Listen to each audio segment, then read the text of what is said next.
Donc ce que j'ai trouvé, c'est que la plupart des gens, ce qu'ils font, c'est qu'ils traversent ce procédé d'abord. Si je le dessine, c'est comme un point de progression par rapport au temps. D'abord, l'âme chante, comme on a dit. Et durant cette période, si on peut dire, cette phase dure un petit peu un moment. Pour moi, ça a duré 2 semaines. Et pour beaucoup d'entre vous, ça va durer longtemps. Si vous voulez vous asseoir par là, voilà. Combien d'entre vous ont trouvé que l'âme chantait, vous étiez, que c'était assez long? Oui, pas beaucoup de gens, c'est bien. Combien de temps personnes ont dit que c'était l'âme chantait et était heureuse quand vous regardiez les DVD? Et donc, oui, certains d'entre vous. Ça dépend juste s'il y a des choses ils ont été déclenchées en vous, c'est ce qui se passe. Et dans le plupart des cas, c'est combien de temps vous voulez garder les émotions qui sont en vous et que vous ne voulez pas relâcher, qui sont en opposé à l'amour.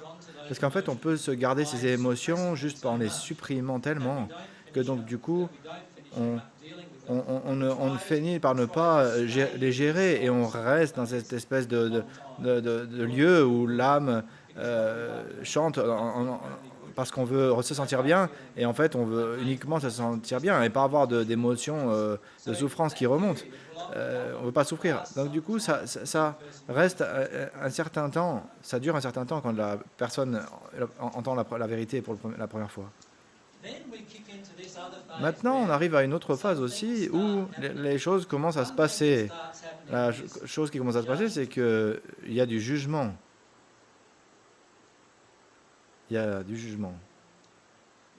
Maintenant, combien d'entre vous ont commencé par ce procédé de l'âme qui chante et de voir finalement la vérité et ce qui se passe, et ensuite,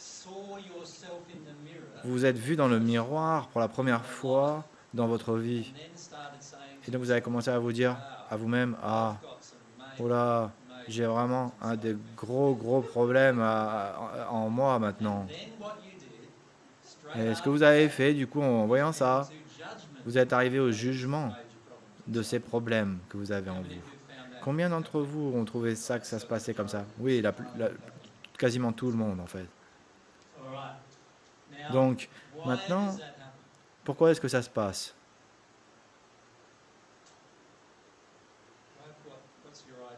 Quelle est votre idée de pourquoi cela se passe? Oui? C'est plus facile de blâmer quelqu'un d'autre que moi-même. Oui, c'est tout à fait vrai. Vous allez arriver à faire une ou deux choses quand vous arrivez dans le jugement. Vous allez blâmer quelqu'un d'autre au lieu de vous-même. Et là, dans le deuxième cas, vous allez vous blâmer vous-même. Quand on était élevé, la plupart d'entre nous, quand on était enfant, on était beaucoup critiqués par nos parents. Ils nous blâmaient beaucoup. Et du coup, dans le procédé d'avoir beaucoup de critiques de nos parents, nous avons appris à nous critiquer nous-mêmes. Et donc, nous arrivons directement au jugement de nous-mêmes. Le jugement de vous-même, c'est votre problème le plus majeur par rapport à votre vraie résistance pour gérer les émotions. Regardons, si par exemple, disons que quand dans notre enfance, quelque chose s'est passé avec un de nos parents, etc., et nous avons fini par avoir un sentiment que nous aimons les enfants de façon sexuelle. Combien de personnes vont l'admettre, en fait? Très peu, en fait. Il y a de gros problèmes à ce que quelqu'un admette cela dans la société maintenant. Si vous avez cette émotion en vous, qu'est-ce que vous allez faire avec ça? Du coup, la plupart du temps, vous allez arriver au jugement à propos de cela. Et si vous n'êtes pas en train d'agir en fonction de ça, vous allez du coup arriver au jugement. Au lieu de gérer la cause émotionnelle qui est en dessous du jugement, qu'est-ce qu'on finit par faire? On reste dans le jugement qui nous empêche d'avoir le relâchement de l'émotion, de l'expérience émotionnelle. Pouvez-vous voir comment ça fonctionne? Disons que nous avons un problème avec la colère. Disons qu'en nous, vous êtes tout le temps en train de condamner les gens qui sont en colère. Combien d'entre vous pensent que la colère, c'est pas bien? Moi, je pensais aussi cela très souvent. Et du coup, je le faisais beaucoup. Et du coup, vous êtes arrivé à être en colère et dans le jugement quand une personne est en colère. Maintenant, quand on est dans la confrontation de cette expérience de la vérité divine, la divine truth, nous arrivons à comprendre qui nous sommes, ce que nous sommes.